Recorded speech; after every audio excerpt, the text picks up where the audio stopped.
One calm morning, I was riding my bike along the edge of the ocean, the salty air crisp and clean against my face. The sun was just beginning to climb, painting the sky in soft shades of orange and pink. Tucked safely in my pocket, my tiny mouse friend, Mimi, stirred. She peeked her head out, her little whiskers twitching as she took in the vast expanse of water before us. Her eyes, usually so bright and full of mischief, were wide with wonder. "It's so big," she whispered, her voice barely a breath against the gentle sound of the waves. "I wonder what's hiding underneath." Her tiny voice was filled with a sense of awe that I felt too. The ocean seemed to stretch on forever, a shimmering blue blanket that met the horizon.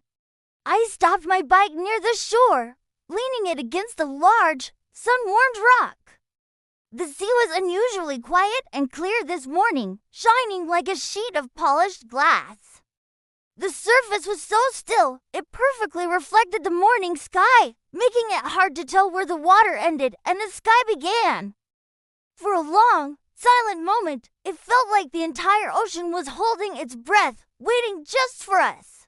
An unspoken invitation hung in the air, a pull from the deep that was both mysterious and comforting. "I think we're meant to go down there," I said softly, more to myself than to Mimi, but she heard me. She gave a small, determined nod from my pocket. I carefully parked my bike, making sure it was secure, and then pulled out a special bag I always carried for our adventures.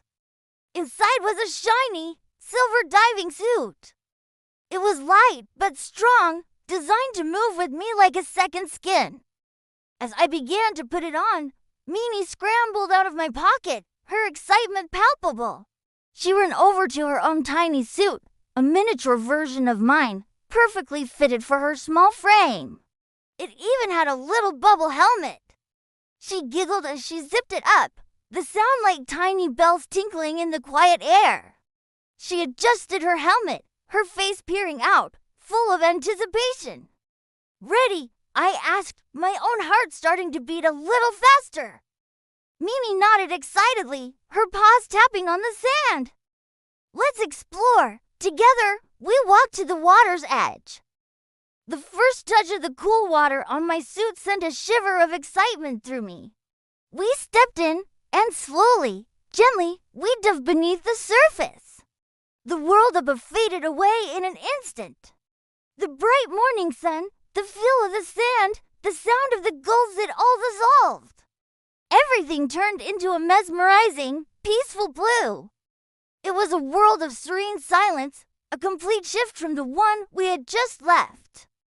Countless tiny bubbles floated up around us like a curtain of floating stars, each one catching the filtered sunlight from above. We were entering a new realm. Under the sea, it was a ballet of life. Colorful fish, painted in hues I had never imagined, swam past us. They weren't startled by our presence. Instead, they seemed to welcome us, some of them even smiling as they twirled in gentle, curious circles around our hands. Tall, graceful sea plants, like an underwater forest, waved slowly in the gentle currents, their movements hypnotic. It felt as if they were saying hello, beckoning us deeper into their domain. The water felt peaceful, cool, and incredibly safe, cradling us in its embrace. Mimi, who had been floating beside me, reached out and held my hand tightly. Her tiny paw in mine was a grounding touch in this magical new world. "It's so quiet here," she whispered into her helmet's communicator, her voice clear in my earpiece. "But it's not lonely." She was right. The silence wasn't empty, it was full. It was filled with life, with movement, with a sense of shared community. We swam deeper, descending into the heart of this underwater kingdom. We soon came upon something breathtaking, glowing coral reefs shaped like little cities. Intricate structures rose from the seafloor, pulsing with soft, internal light in shades of pink, green, and blue. It was a metropolis of coral. And within these cities, there was a quiet, purposeful activity. We saw tiny fish working together, diligently cleaning their homes among the coral branches. We watched as larger fish seemed to be guiding schools of baby fish through narrow, winding paths, like teachers leading their students. There was no rush, no chaos. Everyone moved with a kind of gentle, unhurried grace. It was a society built on cooperation and calm. As we floated past a particularly large coral tower, a majestic figure emerged from the deeper blue. A large sea turtle, ancient and wise, approached us. Its movements were slow, deliberate, and incredibly graceful. Its eyes held a depth that seemed to contain the history of the ocean itself. I expected it to swim past, but it paused before us, its gaze gentle and knowing. "Welcome," the turtle said, its voice not a sound in the traditional sense, but a deep, resonant thought that filled my mind. It was calm and soothing. "You listened to the sea, so the sea opened its doors." Mimi's eyes sparkled inside her little helmet.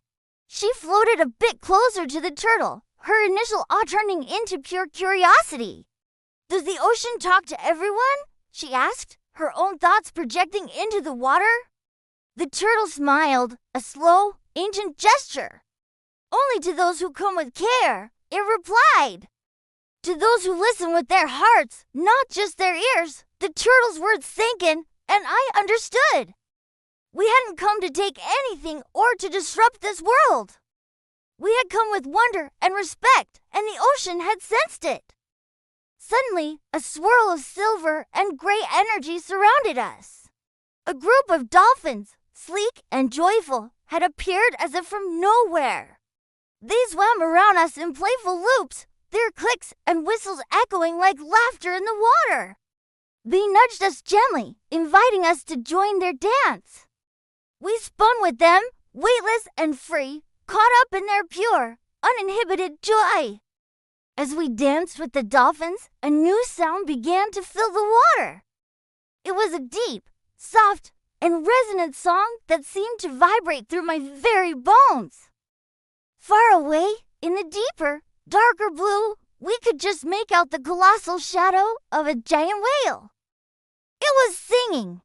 Its song wasn't sad or lonely. It was a song of deep peace, of connection, a melody that filled the entire ocean with a sense of warmth and belonging. I closed my eyes for a moment, just floating there, suspended in the blue. I let the whale's song wash over me. It felt like the ocean itself was breathing, and we were breathing with it in perfect sync. In that moment, I felt connected to everything: the playful dolphins, the wise turtle, the busy fish, the glowing coral, and the great, singing whale. We were all part of the same life, the same quiet, magnificent world. Time seemed to stop. There was only the here and now, this perfect, peaceful moment under the sea. But eventually, a change in the light told me our time was coming to an end. The filtered sunlight from above began to glow a little brighter, a little warmer. I felt a gentle, almost imperceptible pull, like the tide itself was guiding us back toward the surface. It wasn't a forceful push, but a kind suggestion that it was time to return. "I think it's time to go," I said softly to Mimi. She nodded, her little face a mixture of contentment and reluctance. She turned and waved a tiny goodbye to the fish swimming nearby, to the glowing coral cities, and to the forest of waving sea plants. We began our slow ascent, floating back up toward the light. The deep blue faded to a lighter aquamarine, and soon the shimmering surface was right above us. We broke through the surface and stepped back onto the shore. The air felt warm on my face again, and the sound of the world returned: the waves, the birds, the gentle breeze. I took off my diving suit, and Mimi removed her tiny helmet, a huge smile stretching from ear to ear. Her fur was a little damp, but she was practically buzzing with happiness. We stood there for a while, just looking back at the ocean. It was quiet again, just as it had been when we arrived. A tranquil surface of waves and sunlight, hiding its magnificent secrets. Mimi looked up at me, then back at the water.